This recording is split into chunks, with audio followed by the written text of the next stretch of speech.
Hello everyone and welcome back to Lucky Loaders 15, where I'll be giving you 3 selections for Sunday's racing. Now, before I get into them, I quickly just want to mention that this video is being recorded on Saturday morning. That's because unfortunately I won't have time to record it tonight, so I don't know how Saturday's results have gone, but hopefully we have a good day and we can find you some winners. So let's get into it then. 3 tips for Sunday's racing, and we're going to be going to Fontwell for the first one of them, where we're going to be going to the 235. It's a mare's handicap, and I'm going to take another chance here on White Hart Lady for Lorca Merta claiming free, and he's riding for Harry Fry. Now, I put this horse up last time out when she made her seasonal reappearance at this course. She actually ran quite well.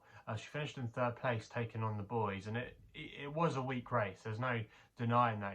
There was a lot of lowly rated horses in there, but she shaped with promise, and she was very well backed as well. I think we advertised her about 13-2.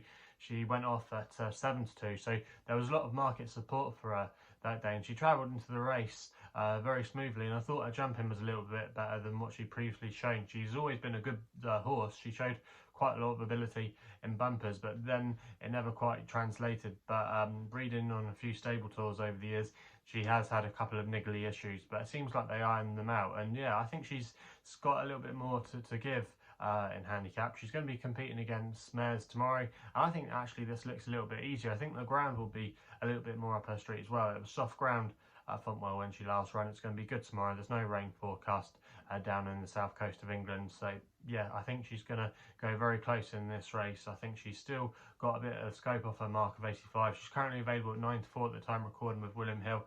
I think that's a fair price there, and I'm going to recommend a 1-point win bet. So yeah, she's going to be my next best of the day. We then go to Cheltenham for the Nap, which runs in the 255. It's the feature race.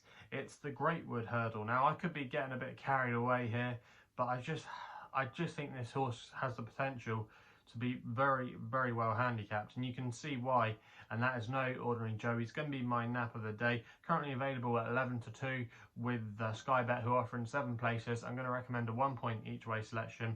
Now, this horse, no ordinary Joe, I think off a mark of 133, like I said, could be very well handicapped.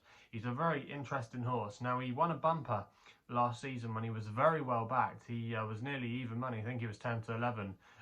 He was sent off, but he absolutely cruised into the race and really did show that he had something about him that day. It was an impressive victory.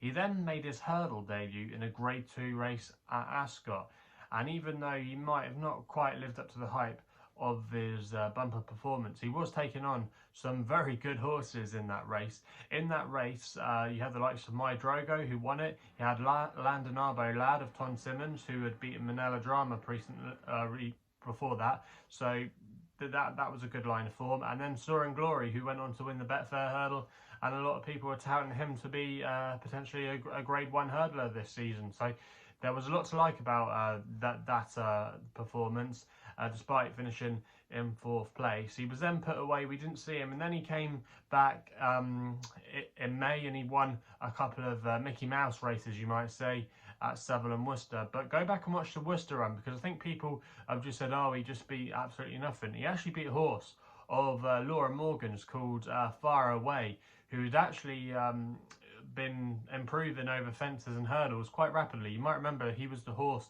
that nearly pulled off the gamble at Musselburgh back in February it was. He nearly pulled off that gamble, and he absolutely no ordinary Joe just made an absolute mockery of him. Nico de Boinville just literally eyeballed the horse the whole way up up the home straight at Worcester, and basically just was never going to press the button until like the end, because he just obviously probably didn't want him put up his handicap mark. But it just oozed so much class. It just looked like Nico de Boinville was taking the mick that day, and I think this horse could easily have £20 in hand, because that Far Away, he's actually rated a high 130 horse over fences, mid 120s over hurdles. So it was no mug he was beating, and he absolutely walked all over him. Yeah, it was a funny ride, but yeah, go back and watch it, because to me, this horse could potentially be a 150 plus horse.